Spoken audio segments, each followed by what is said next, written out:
Dear students, आज हम लोग क्लास 8 का बहुत इंटरेस्टिंग चैप्टर पढ़ेंगे, क्रॉप प्रोडक्शन एंड मैनेजमेंट। प्यारे बच्चों, क्रॉप प्रोडक्शन की जरूरत क्यों पड़ी? पहले तो क्रॉप प्रोडक्शन होता ही नहीं था। आज से 1000-2000 वर्ष पहले क्रॉप प्रोडक्शन नहीं होता था। उस समय लोग फूड गैदर करके खाते थे, भोजन इकट्ठा करके चुन के खाते थे। सबसे पुराने क्रॉप की बात करें तो गेहूं है। तो बच्चों, ये प्रोडक्शन और मैनेजमेंट एक मतलब आज बड़ी जोर शोर से चल रहा है ना, क्रॉप प्रोडक्शन एंड मैनेजमेंट के लिए। इसका आगे भी बहुत बड़ा स्कोप है। वो इसलिए है कि पॉपुलेशन बहुत ज्यादा होने जा रहा है। अभी देखिए, इंडिया नंबर 1 पे आ गया। पूरे वर्ल्ड में 8 मिलियन के आसपास पॉपुलेशन है। तो पूरे वर्ल्ड में 8 मिलियन। उसी में इंडिया की बात करें तो इंडिया में कितना है? 1.43 है ना। 8 मिलियन पूरे 8 बिलियन में 1.43 बिलियन जो पॉपुलेशन है वो इंडिया का है। इसके बाद आता है चाइना का 1.425 बिलियन, मतलब लगभग इंडिया और चाइना का पॉपुलेशन लगभग बराबर है।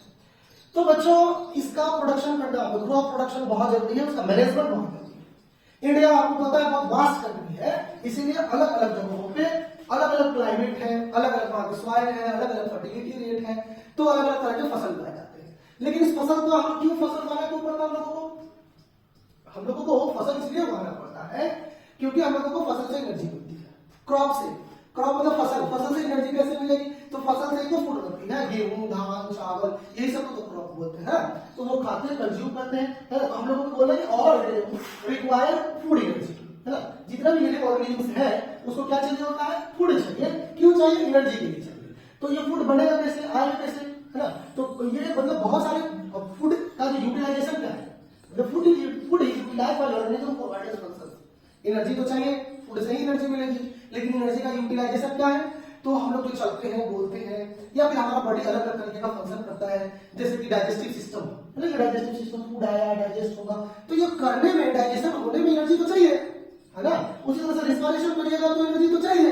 उसी तरह से एक्सक्रिएशन होता है हमारी बॉडी के अंदर, तो किडनी क्या करता है? ब्लड को प्यूरिफाई करने का काम करेगा, तो इसको भी तो एनर्जी चाहिए। तो ये कहां से आएगा? फूड से आएगा, है ना। तो चलिए देखते हैं इसको। Plant can prepare their own food by the process of photosynthesis. ये हम लोगों को पता है कि फोटोसिंथेसिस के माध्यम से, फोटोसिंथेसिस के थ्रू कोई भी प्लांट अपना भोजन तैयार करता है ना। जो भी ग्रीन प्लांट्स है वो रॉ मटेरियल लेते हैं, लाइक कार्बन डाइऑक्साइड, सनलाइट, ये सब लेकर के अपना ग्लूकोज तैयार करते हैं। और ये अपने लीफ में स्टोर करते हैं, कुछ पौधे स्टेम में स्टोर करते हैं, कुछ पौधे रूट में स्टोर करते हैं। मतलब अलग अलग पौधे का स्टोर करने का अलग अलग तरीका है, अलग अलग मतलब उसका पार्ट है जहां पे वो स्टोर करते हैं। अब देखिए, आगे देखते हैं। Why some other organisms depend on other organisms? Why some organisms depends on other organisms for their food?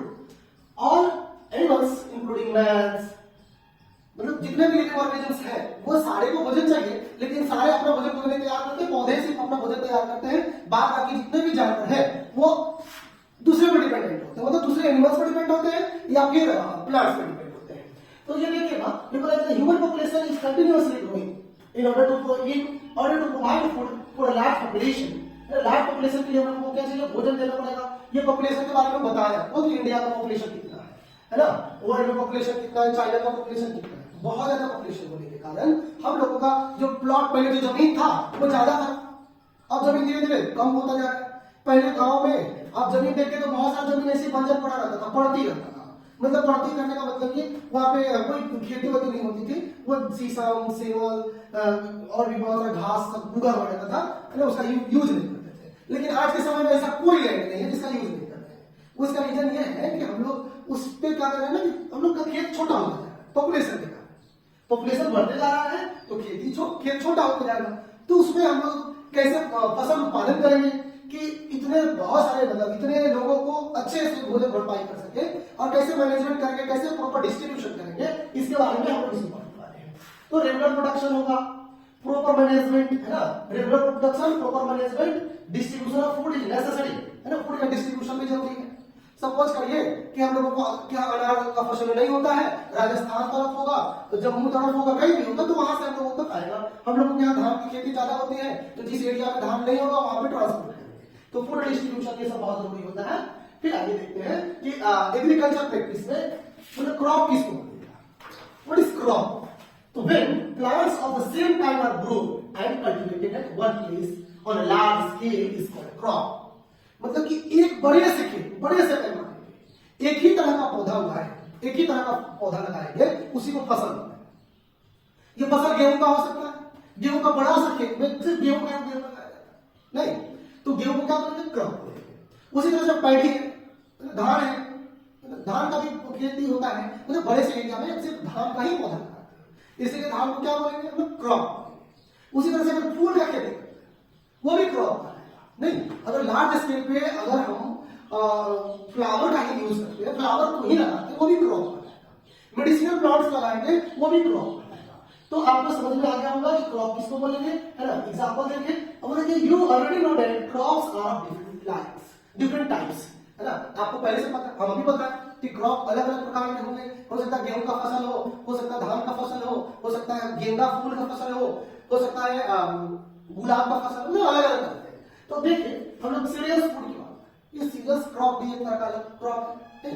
Serial मतलब अनाज, तो अनाज में क्या आ जाएगा, धान आ जाएगा, गेहूं आ जाएगा, मकई आ जाएगा, है ना, ज्वार आ जाएगा, और भी बहुत सारा बाजरा आ जाएगा, है ना, रागी आ जाएगा। ये सब क्या है, सीरियल्स, ये भी फूड है लेकिन अनाज इसको तो सीरियल्स है। अब हम लोग गोभी का खेती करेंगे तो उसको अनाज तो नहीं बोलेंगे ना, नहीं बोलेंगे। अब देखिए, अब हम लोग बात करें वेजिटेबल्स की, तो बहुत सारे वेजिटेबल्स देख सकते हैं हम। इसको क्लस्टर बीन बोलते हैं हम लोग, बीन्स, क्लस्टर बीन्स, इसको ग्वार बोला जाता है ना। मतलब इसका सेम हम लोग अपने लोकल भाषा में बोलते हैं सेम, हमारे बिहार में इसको सेम बोला जाता है। अब देखिए आगे टोमेटो है, आप और भी वेजिटेबल्स देख सकते हैं, कोलोकासिया ना, अरुई बोलते हैं उसको, है ना। तो बहुत सारे वेजिटेबल्स हैं, बिटर कट, करेला हो गया, गोभी हो गया, नहीं बैंगन हो गया, ये सब क्या है, वेजिटेबल्स है। ये सीरियल्स नहीं है, वेजिटेबल्स क्रॉप है। उसी तरह से आप और भी देख सकते हो वेजिटेबल्स में, ये स्नेक कट आपको दिखाया था, चिचोरा, इसको बोलते हैं स्नेक कट। तो ये सारे वेजिटेबल्स क्रॉप में आते हैं। मेथी फेनुग्रीक जिसको बोलते हैं, है ना, इसका यूज बहुत ज्यादा है ना, बहुत सारा बेनिफिट है। फेनुग्रीक लगभग अपने आप बहुत अच्छा तरह से उगाया जाता है इसको हमारे बॉडी में इसका बहुत ज्यादा इंपॉर्टेंस है। चलिए देखते हैं आगे। तो फ्रूट्स की बात करें, ये भी क्या है, क्रॉप्स में आएगा। अगर अमरूद का ही पौधा अगर लगभग 30-40 एकड़ में लगा तो क्या होगा, क्रॉप बनाएगा, ठीक है। अब एक दरवाजे पे एक पेड़ लगा देंगे तो उसको क्रॉप नहीं बोलेंगे, जब अमरूद का फसल लगाए हैं, है ना। फसल का मतलब ही होता है लार्ज स्केल पे एक तरह का पौधा लगाना। ऑरेंज का क्रॉप में ही आएगा। ये सारे फ्रूट है वो क्रॉप में आएंगे, बनाना हो गया, मैंगो हो गया, जैक फ्रूट हो गया, है ना, ये सारे के सारे क्रॉप्स में आएंगे। उसी तरह से फ्लावर का भी क्रॉप होता है बाबू। अगर चमेली का खेती बहुत ज्यादा हो ना, अगर गुड़हल का एक बड़े से एरिया में लगा दे, है ना, गुलाब लगा दे, मेरीगोल्ड लगा दे, ये सब फसल होता है, मतलब फ्लावर का आ जाएगा। मेडिसिनल प्लांट में देखिए बहुत सारे मेडिसिनल प्लांट्स भी आते हैं, ये सब क्रॉप्स है। फाइबर में देखेंगे तो जूट हो गया, हेम्प यार्न हो गया, कॉटन हो गया, ये सब क्या है, फाइबर क्रॉप है।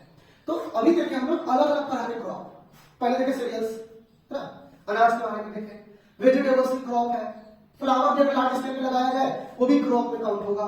मेडिसिनल प्लांट्स अगर लार्ज स्केल में लगाया जाए कई एकड़ में वो भी क्रॉप्स का आएगा। अगर जूट का खेती किया जाए, आप अपने यहाँ बिहार में भी पहले जूट बहुत होता था, अभी पश्चिम बंगाल में बहुत ज्यादा होता है। तो जूट का खेती अपने आप ही होता था, और हम देखे भी है उसका, मेरे दादाजी भी खेती करते थे जूट का। तो उसमें देखे कि वो फ्लावरिंग स्टेज में ही मतलब उसको काट दिया जाता है। और जूट के पौधे को पानी बहुत ज्यादा चाहिए होता है, लगभग जड़ में उसके नीचे वाले पोर्शन में हमेशा पानी चाहिए, तभी जूट तैयार हो पाएगा, अदरवाइज नहीं होगा। तो जूट हो गया, हेम्प हो गया, कॉटन यार्न हो गया, ये सब किसमें आता है, फाइबर क्रॉप में आता है। अब आगे देखिए फ्यूल, है ना, ये देखिए रेड भिंडी, पैरट ट्री, जेट्रोफा, है ना, इसको मतलब क्या बोलेंगे, ये सब आता है, मतलब एक तरह का प्लांट्स है सब। चलिए आगे देखते हैं। बोला है कि these can be classified on the basis of season। ये जितने भी क्रॉप्स हैं इसको सीजन के आधार पे बांटा गया है। मतलब कि अगर जो पौधा जो बरसात के समय में लगाया जाएगा, कुछ पौधे होते हैं जो ठंडी के दिनों में ज्यादा ग्रो करते हैं, तो उस आधार पे सीजन के आधार पे फसल को 2 ग्रुप में बांटा गया। कौन कौन ग्रुप में बांटा गया, रबी क्रॉप्स और खरीफ क्रॉप्स में, है ना, रबी क्रॉप्स और खरीफ क्रॉप्स में। देखिए बोला कि बीज can be classified on the basis off season which they grow, है ना, ये मतलब ग्रो करते हैं उसके आधार पे इसको बांटा गया है।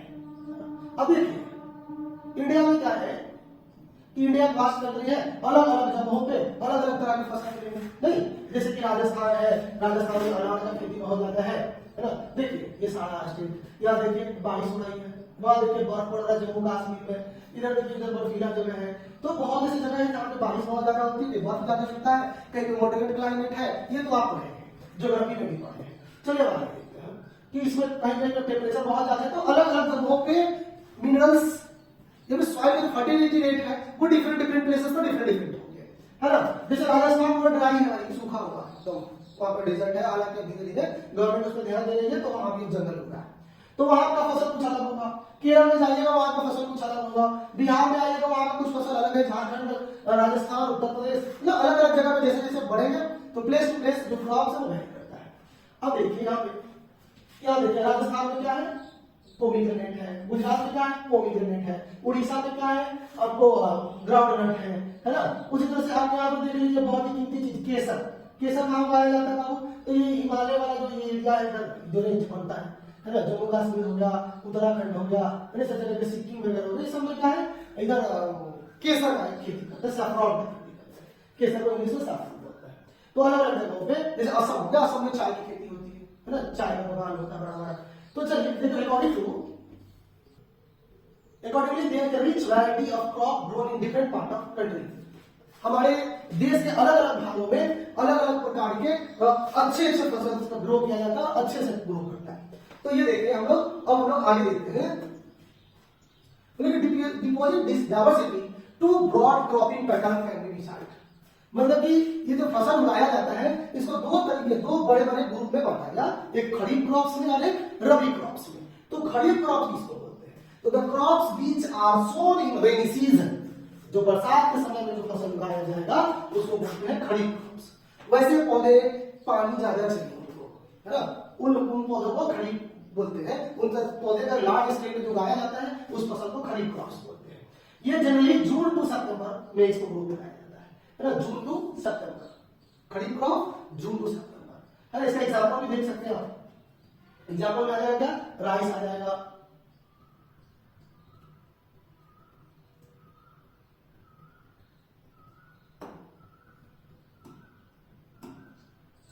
थोड़ा सा होता है दिक्कत, अभी नया नया में थोड़ा परेशानी तो होगी। अब देखिए राइस आ गया, मतलब पैडी बोलेंगे इसको, नहीं, उसके बाद देखिए मेज, मक्का, उसके बाद में आप देख लीजिए सोयाबीन, ग्राउंडनट, ये सब क्या हो गया, खरीफ क्रॉप्स का एग्जांपल हो गया, कॉटन, ये सब हो गया खरीफ क्रॉप्स। अब आगे देखते हैं, आगे रबी क्रॉप्स। देखिए खरीफ क्रॉप्स में क्या कहते हैं, खरीफ क्रॉप्स को कहते हैं कि जून टू सितंबर, है ना, खरीफ क्रॉप्स को जून टू सितंबर में उगाया जाता है।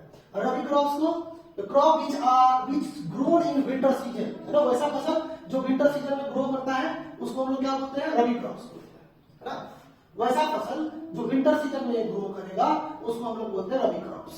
जैसे गेहूं हो गया, मकई हो गया, आलू हो गया, ये सब विंटर सीजन में उगाया जाता है।